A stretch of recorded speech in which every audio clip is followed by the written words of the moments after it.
Hello, everyone. This is another Black Conservative. I am Ryan Clifton Bolin. Thank you for joining me. I'm a lover of comedy.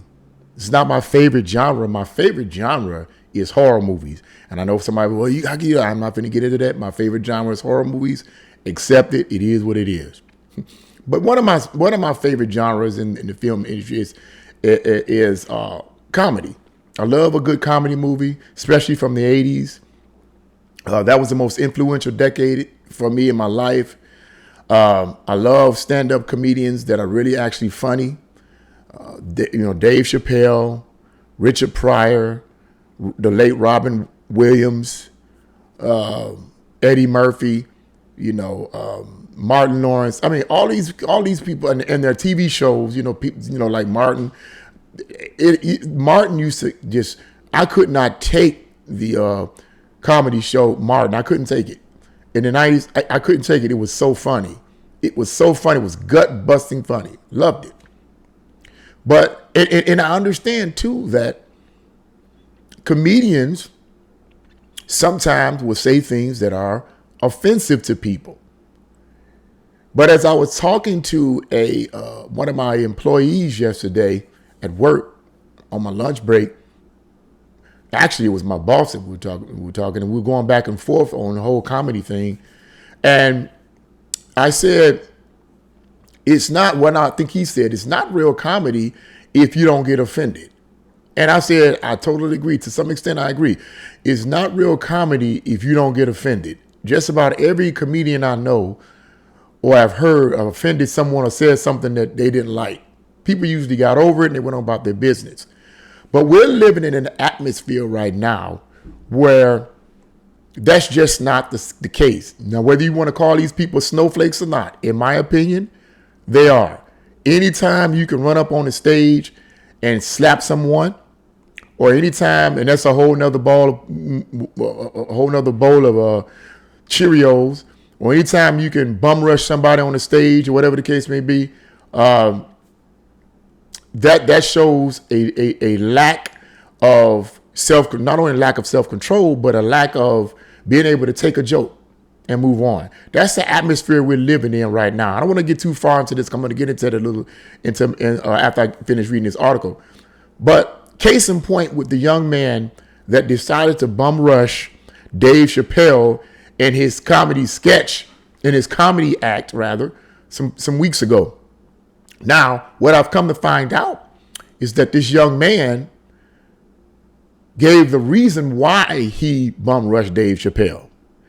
It was because of LGBTQ jokes that Dave Chappelle had cracked on him.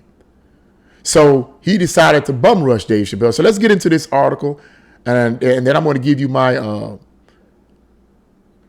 detailed opinion as we go through this article and towards the end of this article. And it's entitled, Dave Chappelle Attacker Says He Was, quote, Triggered by LGBT Jokes. Isaiah Lee, the man who was caught on camera charging comedian Dave Chappelle during a live performance at the Hollywood Bowl earlier this month, has now revealed a motive for his alleged attack: jokes.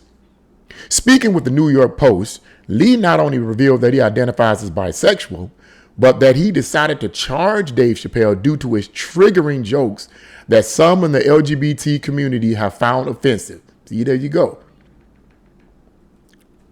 I identify as bisexual, and I wanted him to know what he said was triggering, Lee said. I wanted him to know that next time he should consider first running his material by people it could affect. According to Lee, he attended the Netflix Is a Joke show at the Hollywood Bowl on May 3rd for the entertainment value until he grew angry and frustrated over jokes Chappelle made knocking LGBTQ snowflakes as well as homelessness. I'm also a single dad and my son is 5, the 23-year-old Lee said. It's a struggle and I wanted Dave Chappelle to know it's not a joke. This is just really a sad situation here. This is sad. But I got something to say about this. Lee claims his breaking point occurred when another comedian cracked a joke about pedophilia. When he charged the stage, Dave Chappelle's security team immediately jumped Lee and beat him to the point of inflicting serious injury.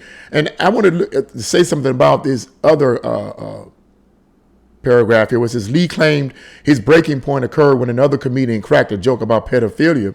Now, I don't know exactly what he meant by that. I don't know who this comedian was or what he said about pedophilia. Was he? I don't know. Is this guy? Is Lee a victim of pedophilia? Was he molested coming up or whatever the case may be?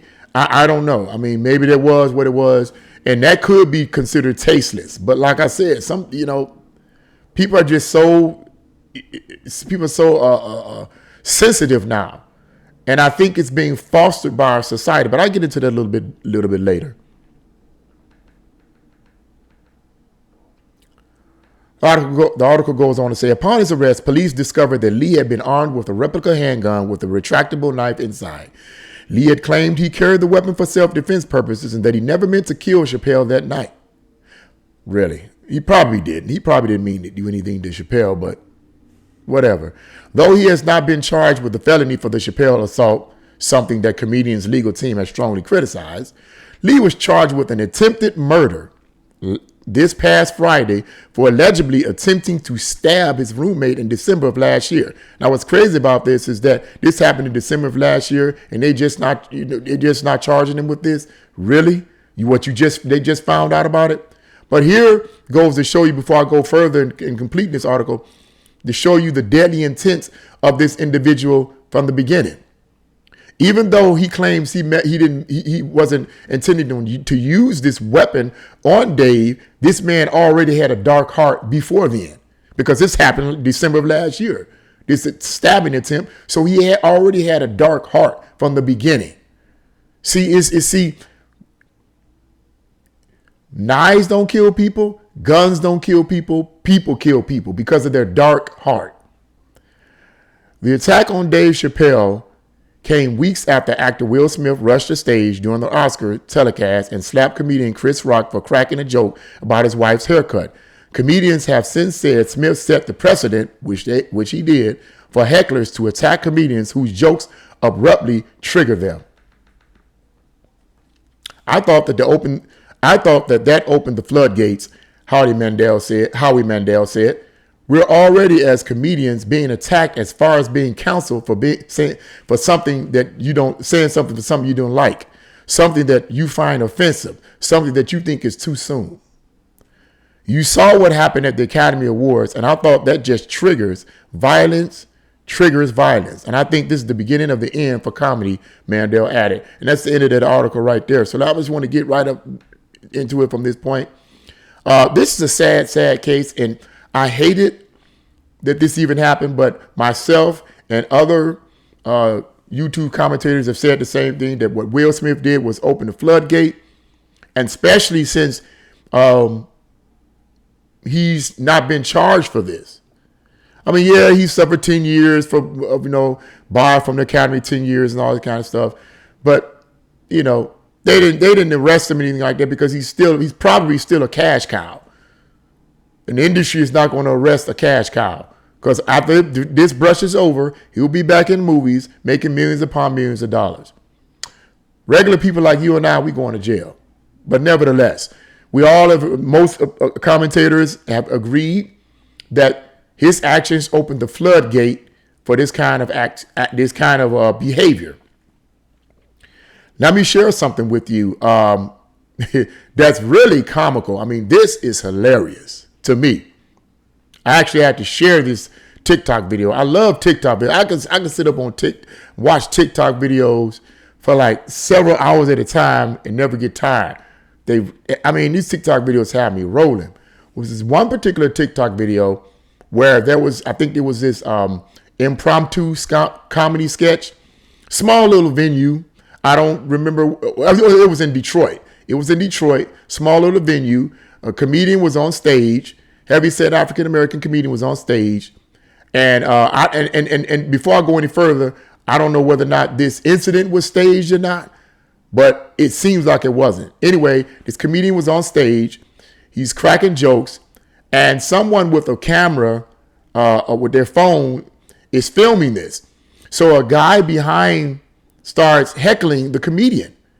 And he says, man, he says something along the line. The guy that's heckling the comedian, the heckler says something along the line, man, you need to stop talking about that. I just buried my grandmother.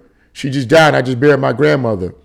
And then the comedian's like, oh man, how long has she been dead? He said, man, you need to quit that. I'm paraphrasing his words. You need to quit saying that. I'll come up there and Will Smith slap the S out of you, So then the comedian was like, well, go ahead, man. Do what you gonna do, man. This is Detroit, man. This ain't, this is Detroit. The audience kind of laughing and stuff. So the person with the camera films the guy going all the way around, and he walks up on the stage like he's going to attack the comedian. And the comedian says, yeah, okay. So this guy's walking up on the comedian, pulls out a gun out of his a 9mm, looked like out of his pocket, was pointing at him, said, yeah, come on. Yeah, okay. And the guy ran off the stage, and the comedian put the gun back in his pocket and turned around and was like, yeah, buddy, not today. I ain't having it. And it was over. Now, I don't know if that was staged or what, but it was hilarious. But if it wasn't staged, what this is showing me is that not only will this have opened, Will Smith's actions have opened up the Pandora's box, if you will, for people to bum rush or try to come on the stage to attack comedians over something that they said that they don't like. But this also puts comedians in a position where they have to have guns and weapons to protect themselves while they're on stage. Sooner or later, if this doesn't stop, someone is going to get seriously hurt. Either a comedian is going to end up getting seriously hurt, or someone out there who wants to heckle the comedian and wants to bum rush the comedian on stage is going to get seriously hurt, like this Lee guy got hurt.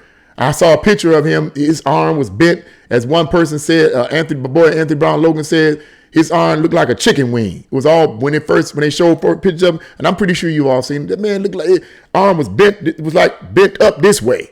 I said, oh my God, I can imagine the pain that man was in. Them people beat the stank out that man. Said, man, you better get and beat the stank out of him. But what I see happening, if that scenario that I just shared with you was real, I see a bad scenario coming up. And this, I believe, in part, is fostered by laws and policies that encourage this kind of behavior. These policies and laws and ordinances don't cause this kind of actions. They don't cause people to act this way, but it encourages people to act this way. You understand what I'm saying? When you have policies and ordinances and laws that encourage bad behavior, people are going to act that way.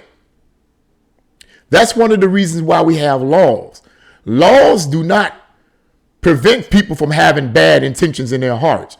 But laws, and I know there are some certain laws like Jim Crow laws that were unjustified. I get that.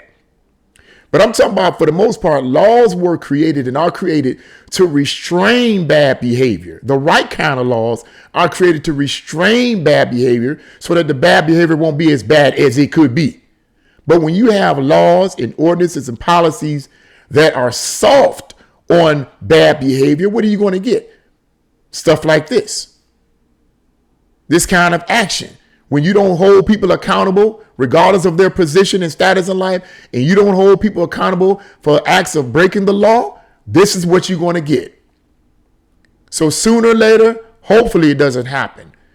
But what's going to end up happening is comedians going to start arming themselves, and people are going to try to run up on the stage, and somebody going to get shot. Either the comedian going to shoot somebody, or the person that's heckling going to shoot the comedian or stab the comedian. It's going to get worse if people don't change, if laws don't change, and if this country don't change. And that's just my spin on it. What do you guys think about this? Leave your comment in the comment section below. If you like this video, press the like button, share this video, and subscribe. God bless you all, and see you again on another Black Conservative with Ryan Bowling.